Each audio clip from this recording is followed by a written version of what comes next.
What is going on, guys? I just want to hop on here with another real life topic along with some Halo gameplay. But something I wanted to discuss is obviously the current state of American politics. I'm not getting into, either side, this or that, so you don't have to worry about that with this video. But sometimes we ask, like, how did we get to this spot in American politics where it's like both sides are so extreme and people can't have civil discourse and each side is calling the other side evil. And if you think about it, it really got bad in the past decade or so. But to kind of piggyback off my last video, it really makes sense how we got here.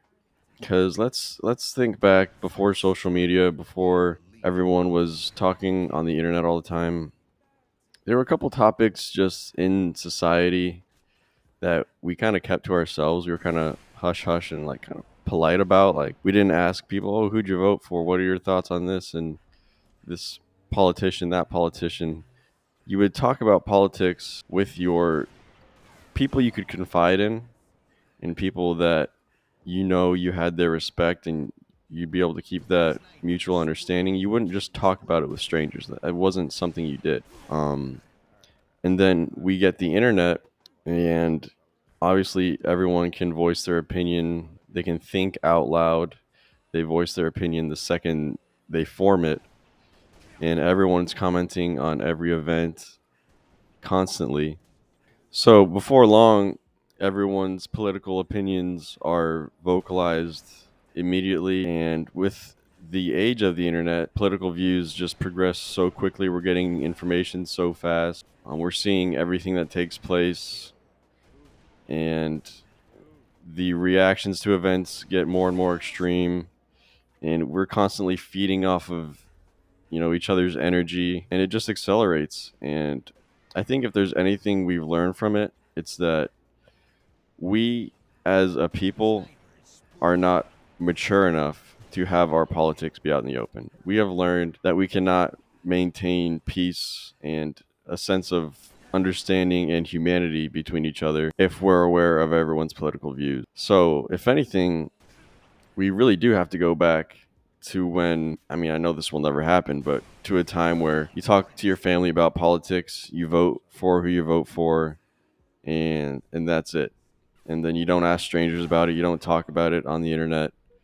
I know that won't happen, but I mean, clearly we're not capable of having these discussions and remaining civil. And then, like I said, with internet and information coming out quickly, people responding so fast, each side accelerates in their opinions so quickly, and the divide spreads. And before long, that both sides are calling each other evil.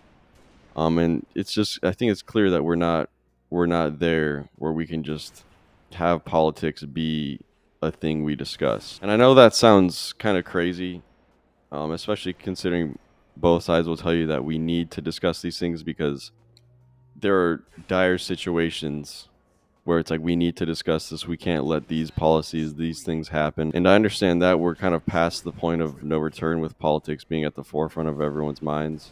But I'm just, in terms of how we got here, I would say that has played a big part. And then another thing is when people are looking for purpose in life and spending time on social media, politics is just the most obvious route to go down because it affects everyone's life, and the odds are pretty high that people will feel passionate about at least one narrative or one thing that's going on because it relates to maybe their social views.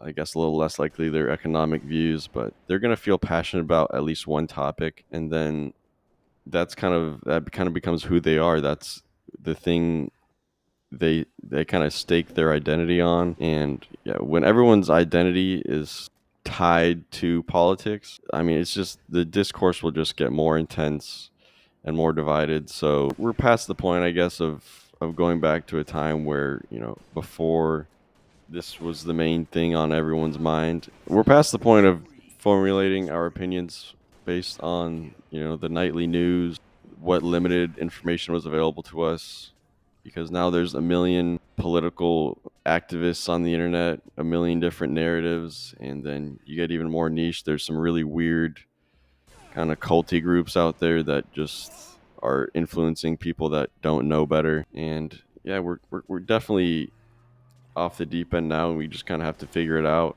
But really, my main point here was that we were never mature enough as a society to know everyone's views on everything. And now everyone's thinking out loud, and it just gets worse. And with every event that takes place, it just adds fuel to the fire. So, in terms of repairing this, it would definitely take a lot because, as I said, both sides are convinced that they're fighting a civil war, and their lives, they're willing to do whatever it takes to make sure the other group doesn't win. So I think we have to get back to a place of someone's views don't determine their worth as a human being, that we can actually find common ground just as humans. But I know that sounds like very hippy dippy and wishful thinking, but really, I mean, we can't coexist if we don't have some level of that. So I don't know, just a few thoughts.